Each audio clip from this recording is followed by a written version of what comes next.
Olá pessoal, tudo bem com vocês? Sejam todos e todas bem-vindos e bem-vindas à nossa magnífica aula de História.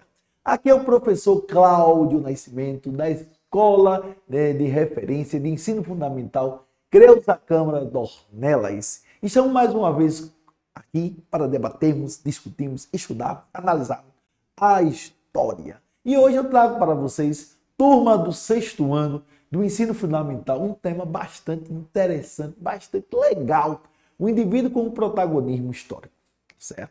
Então, na realidade, eu vos convido agora a entrarem na nossa nave da história. Queres ou não queres entrar na nossa nave da história? Queres? Eu quero. Então, eu quero entrar na nave da história. Então, eu, professor Cláudio Nascimento, vos convido a entrar na nave da história e estudar o quê? O indivíduo como protagonista histórico, certo? Vamos lá, pessoal. Vamos lá, turminha. Então, vamos lá. O indivíduo como protagonista histórico. Então, vejamos, a fonte da história, né? Então, o trabalho do historiador é semelhante a um detetive, né? Então, na realidade, o historiador, na realidade, ele vai, ao investigar um caso, o detetive usa o quê? Vestígios deixados pelos envolvidos.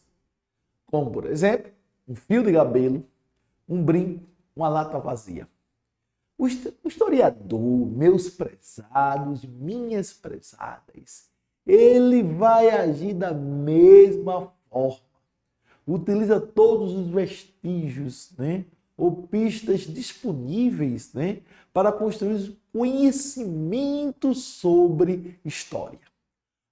Os vestígios escritos, as imagens, os objetos, né, produzidos pelas pessoas, né, na sua passagem pela Terra, né, são chamados, então isso aí são chamados de fontes históricas, né, são chamados de fontes históricas. Então vejam só, então as fontes históricas elas podem ser escritas, visuais, não é isso, orais, não é isso, ou cultura material, é isso. Então cédulas de identidade, diários, leis, etc., são exemplos de fontes escritas. Fotografias, pinturas, desenhos, cartões postais são exemplos de fontes visuais, né? Então, na realidade, como vocês estão observando, as fontes escritas, visuais, não é isso? Orais, que nós estamos falando, tudo são registro da nossa história. Aquela fonte, né, de Luizinho quando tinha 2 anos, né? Francisco quando tinha 3 anos. Né? Isso é uma fonte histórica, né? Então vamos lá. Então as cantigas, lendas, entrevistas são exemplo de quê? De fontes orais, né? Então na realidade as entrevistas utilizadas, né? Então nas sociedades que não usam a escrita, é quase sempre pelo mais velho que os mais novos ficam sabendo da história de seu povo, né? Então, a lembrança dos mais velhos são, portanto, uma fonte para o conhecimento da história. Então, na realidade, então eu vou lá, pergunto, né, à minha vovó, ao meu papai, à minha mamãe, tal acontecimento, né, que ocorreu naquela localidade quando eu ainda nem existia. Então eles vão, na realidade, reconstruir a história e vão contar para mim, né? Então, brinquedos, móveis, vestimentas, etc., são objetos da cultura material de um grupo, né? O povo. E como tal, também são importantes fontes históricas, né? Então, na realidade, está dando com o quê? Com fonte, com vestígios, né? Que vai reconstruir o quê? Toda uma narrativa, que vai reconstruir todo um acontecimento. Então, aí vem o conhecimento histórico. Então, termo história vem do verbo, ou vem do grego antigo, e significa procura. Termo história vem do grego antigo e significa procura, pesquisa. Né? Portanto, para os antigos gregos, o historiador é aquele que pesquisa, procura saber. Então, hoje, meus prezados, minhas prezadas, que estão neste momento assistindo essa aula da EducaPE, da Secretaria de Educação do Estado de Pernambuco, que fez para você, é isso? Então, na realidade, hoje, a história é um nome dado a uma disciplina que estuda os seres humanos no tempo e no espaço, né? Ela estuda os acontecimentos, né?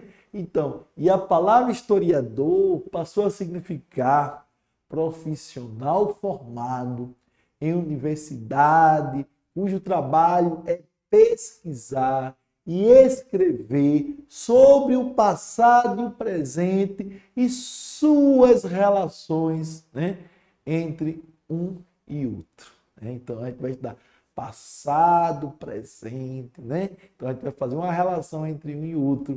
Outro ponto interessante que eu, professor Cláudio Nascimento, professor, queres ou não queres, não é isso? Vai ressaltar para vocês, só nessa aula, só na nossa nave da história que vocês estão agora, nesse exato momento, dentro da nossa nave, né?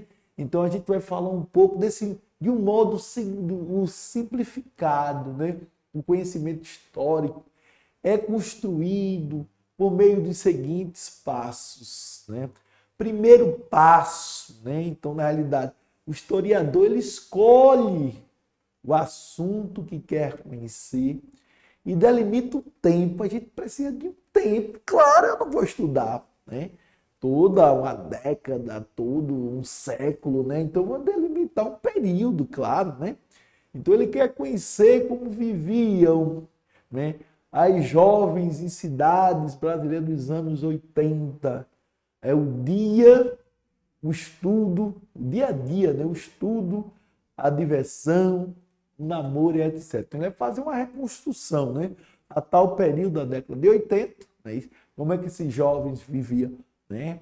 Então, o segundo passo, né? Então, se eu já delimitei o tempo, agora eu vou, historiador e reúne o quê? As fontes históricas que irá utilizar. Então, eu vou não é isso? Eu vou utilizar o que? Eu vou utilizar textos, revistas, jornais, fotografias, objetos, entrevistas com senhoras que naquele tempo eram adolescentes, né? Então, na realidade, você tem 3 passos aí para a reconstrução da história.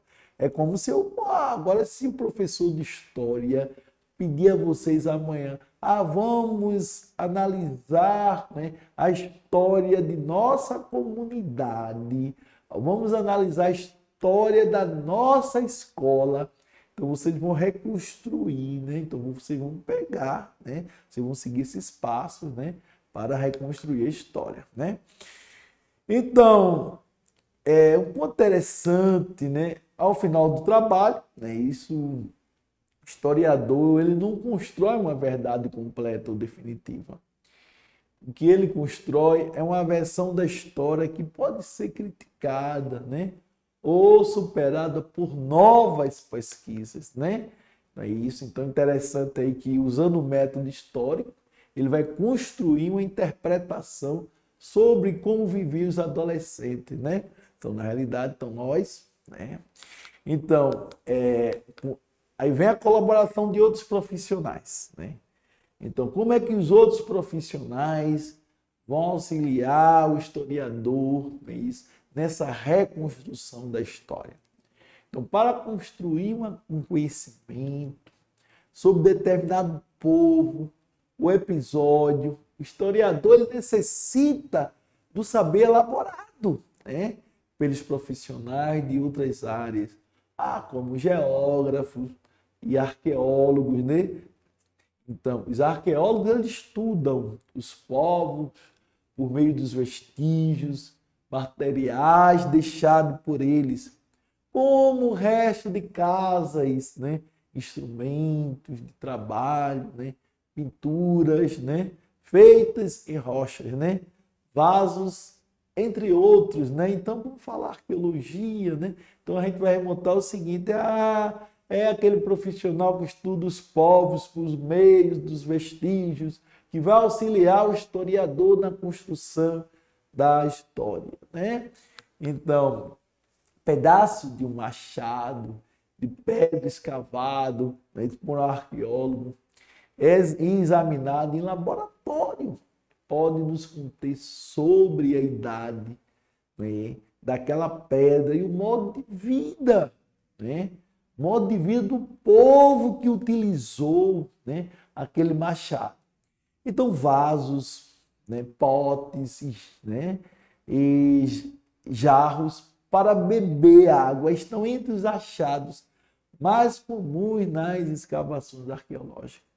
Porém, são poucos os encontrados inteiros, né? Então, se encontra geralmente desperdiçado, né? Então, na realidade, quebrados, né? Então vocês vão ter aí esses achados, né? Então, na realidade, que eles, dentro da arqueologia, que vai nos dar mais ou menos uma ideia de como viviam esses povos. E assim, incorporando saberes acumulados por outros estudiosos, o historiador vai aumentando seu conhecimento sobre os seres humanos e sua trajetória ao longo do tempo, né? Então, interessante. Professor Cláudio, historiador, ele vai reconstruir a história. Ele vai reconstruir. Mas sabemos que existem aquelas etapas, né? Onde ele, na realidade, primeiro vai delimitar, depois ele vai buscar as fontes, né? E depois ele vai fazer toda a análise, né, do contexto histórico. Quem faz a história? Um ponto interessante. Quem faz a história? Então, a história não é feita apenas pelos grandes personagens, reis, generais e presidentes, mas por todos nós fazemos história, né? A história é feita pelos vencedores e pelos vencidos, né? Então, na realidade, a história é feita por todos, né? Então, a história ela pode ser vista de baixo, né? A história dos grandes heróis e a história dos não grandes heróis, né? Então, isto é por pessoas como eu, como você que está nesse exato momento assistindo a aula do EducaPE com o professor Cláudio Nascimento, queres ou não queres, na nave da história com o professor, com sua professora, com a diretora, com o prefeito, etc.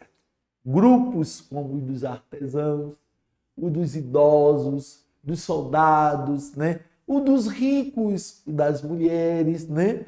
O das crianças, etc. Instituições sociais, como a igreja, Câmara dos Deputados, o Exército. Assim pode-se dizer, prezados e prezadas, que você e eu, sua professora, seus parentes, os artistas, né? Os políticos, a igreja e o exército, todos nós, portanto, somos sujeitos da história. Todos nós somos sujeitos da história. Então, aí eu trago aí para vocês, deixo aí na tela uma referência do nosso livro de história, né? Então, o Boulos, né, Júnior aí, para vocês aprofundarem, né, o conhecimento, né, de vocês, nosso livro de história, não é isso? Então, aqui o professor Cláudio Nascimento, né, trabalhou hoje com vocês do 6º ano, que está nesse exato momento assistindo o EducaPE, o indivíduo como protagonista histórico. É isso. Então, turma do 6º ano, agora eu vos convido a desembarcarem da nossa nave da história. E até o próximo encontro, onde nós iremos debater novamente, né, essa questão da história. Um abraço fraterno e aproveitem a nossa aula que foi feita para vocês pela Secretaria de Educação do Estado de Pernambuco, para que vocês possam obter conhecimento, né? E um lembrete da Secretaria, ainda estamos vivendo em pandemia, então mantenham cuidados, né? Usem, higienizem as mãos com álcool, né? Use máscara. Ok? Então, tchau, tchau. Agora eu peço a vocês que desembarquem na nossa nave da história. Tchau, tchau. Tchau, tchau. Até até outra oportunidade.